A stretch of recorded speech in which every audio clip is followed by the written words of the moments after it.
Magaalarraa karaa baadiyyaadha. Hogguunda jireenya fooqee namaa keessa jiraattus fooqee arabaa keessa jiraachuurra arabaaf dalaydee arabummaa galchuurra jireenya mataa keetii ooyiruu ta'ee jireenya mataa keetii yoonii fi hooftu ta'ee gaariidha. Yaa ogaa qulqullina dhabuu dandeessi. Jireenya magaalaa jechaa oolurra saniifin asi galee as jira akkasii jechuu barbaadeeti. Maaliif mee yoonii fi tasisni jireenyi baadiyyaadha kan inni jiraachaa jiru laayik godhaadha. Salaamu alaikum warahmatullahi wabarakatuh. Jirtu hordoftoota fi kabajamtoota maatii chaanala keenyaa hundi keessanuu bakkuma jirtanitti salaamtaa ta'ee toonni irraa buqqaatti sana geessuun calagaa deebiin ilfeetti jira. Qoy ni arraan tanaa waan ajaa'ibaa ta'e isinitti hima.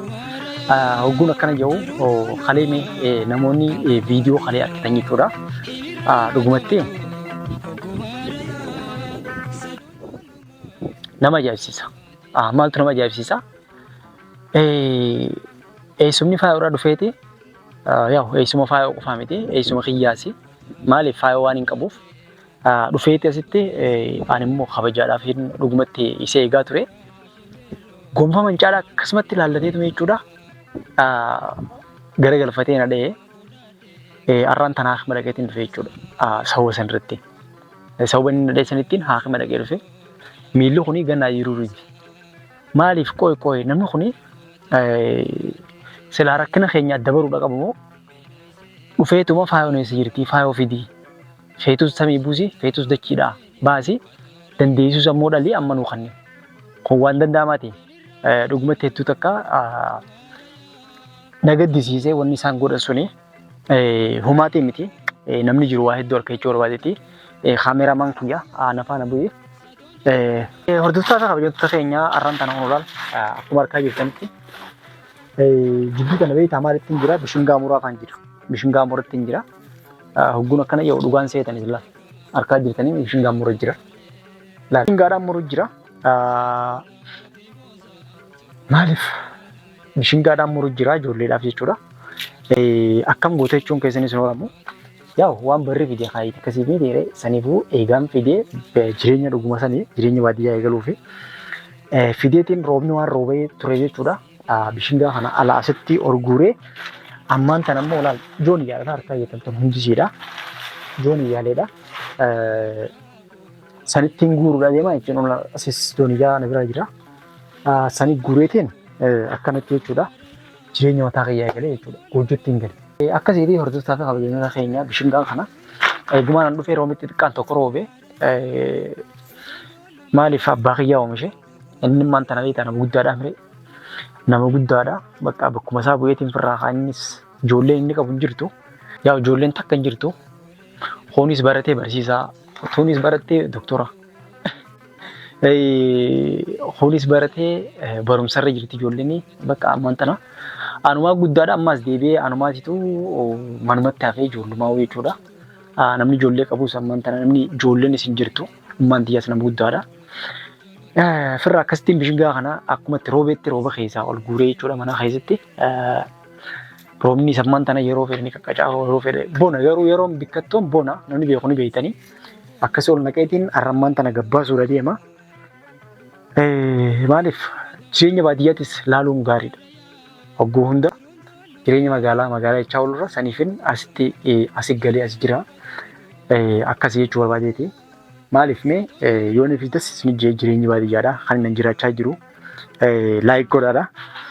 Yoo ammoo isinit toluu baate yaa koomentii jedhamu barreessaadha. Kana raajuu eessa galtaa jechuun keessan oolamu. Anolaan raajuun hogguu fedhees kaasuma gala beektaa. Hogguun fedhees kun akkanumattiin as bulu bakkaan an bulu kun olaal akkana.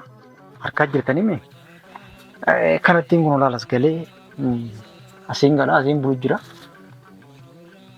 Namarraa bakka baadiyyaarraa firaayin magaalaarraa kara baadiyyaadha. Hogguunda jireenya fooqee namaa keessa jiraattus fooqee arabaa keessa jiraachuurra arabaaf dalaydee arabummaa galchuurra jireenya mataa keetii ooyiruu ta'ee jireenya mataa keetii yoonii fi hooftu ta'ee gaariidha. Yaa ogaa qulqullina dhabuu dandeessi. yeroo hundaa'u sirreessa jeetii yaada. Saniif akkasiiti. Bishaanis yeroo fedhe magaalaa hin fidadda. Harka jirtanii jireenya qaala'ee kana laal hunimmaa qarshii meeqa jechuudha. Qarshii 25 30 jedhanii. Asitti immoo kana jirutti qarshii 30 ittiin bita. Magaalatti immoo qarshii 20 bakka gariitti qarshii 25 yaa akkasii jechuudha. Jireenyi biyyaattis isaa barra qaala'ee jireenyi Itoophiyaa isaa barra qaala'ee. Sanii fi magaalaa keessa taa'ee qarshii 25 kana bituurra baadiyyee galee yooniifin oomishadhee ganama daabboo takka qarshii 10 bituurra daabboo firii takka qarshii 10 bitee nyaachuurra bakka yoon akkana kun oomisha abbaan kiyyaa oomisha kana galchee bishingaa kana dadhabee jechuudha. Akkasitti akka malaa godhee waan jiruuf jechuudha. Akkasitti hamee hordoftaa fi hojjetaa keenya dhiifama. Ammaan tana karaa alaatiin deema. Jala bu'aadha. Yaa'u jimaanis kana haalli bikkatti na tumani. Haalli na tuman jechuudha. Mee kaameramaan kiyya yaalaa biyyi maal fakkaata jireenya kana jimaanis kun olaat asiin akkana alatti asiin akkana gaaratti kiyya maquma kiyyaan jira. Dhugumatti abbaan kiyyaa sammaan tana nama guddaa waan ta'eef saniifi ooyiruu tanas nama dalagu hin jiru. Ijoolleen hundinuu biraa galtee jirti. Biraa hojjetaa mootummaa taatee jirti. Horeeti. Duraanuu nama afur mooshanii sunummaanuu biraa takka birin jirtu. Bakka kun eegaan dhufeen kana hunda kanatti.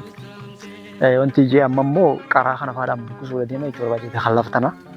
Jimaan hudduu takkitti tanirraa guurradhee yoo hajjiiru ta'e biyya Arabaa taa'ee asii wanti jechuudha laakkaa. Amma gaati qishoo roobaatu hin jirree roobni immoo aska roobeessi. Jimaa magarsoo sun ta'e jimaan doobansee xiqqishoo inni doobansee malee ati jimaa bareedaadha. Bakka asanuma saniifiin akkana jira. Saniitti akkana jechuudha.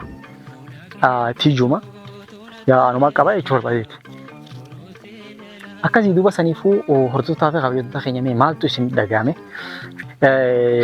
Waa'ee faayaan godhaa jirtu kanarratti inni maal akkaan godhu maal akkaan jedhu ganda soddaati. Dhaqinaan jettan immoo isaan jechuun amman tana eessummaa dhufee asitti jechuun nama hedduu lolu jira. Kana hunda tafidde garuu faayoodha. Silaa dubbii teenya tana asiin ga'uun qabdu beektaa isinis amma kana harkee obboleettiin lolti. Obboleessi ni lola. Hatta eessumallee geessee jirti. Eessumni kun duraan nama qabbanaa ture. Miskiina ture.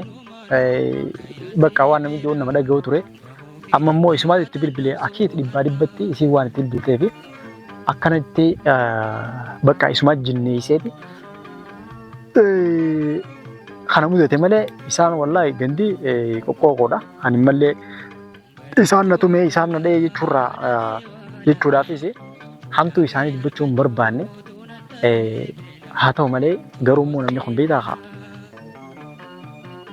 wal dadhabee addaafa jireenyi immoo itti fufaa mire qabsaawaan ni kufaa qabsoon immoo itti fufaa akkuma jaalatti jechuudha. Saniifuu naafaayoo wal dadhabnuus jireenyaan mataa kiyyaa itti fufuudhaaf waan hafaatiin jechuu barbaadeeti kaameramaan kiyya. Sanumaaf hin jechuu barbaade. Animmaan tana waan nama yeroo fuudhaa fi wanti hidhatiin ta'e ijoolleen hin qaba. Bakka lameenumaan gartee silaa qabu sanii guddifachuudhaan yaalu jira. Bakka jiraame jireenyiinis waggoota akka akkasii golgolaawa. Alhamdulillah garuu namni fayyaa qabu waan jireenyi itti golgolaawu. Maaliif akkuma jimaa kana yeroo yooniifin kaniifin likkitti dalagu ta'e waan hin biyya Arabaa taa'ee amata meeqatti fiduu dadhabe sanii as taa'u ama tokkotti hin fide. Ji'a lama bakka yoo rabbii si tolchee ji'a 5 keessatti ni fiddaa jechuu barbaadeeti.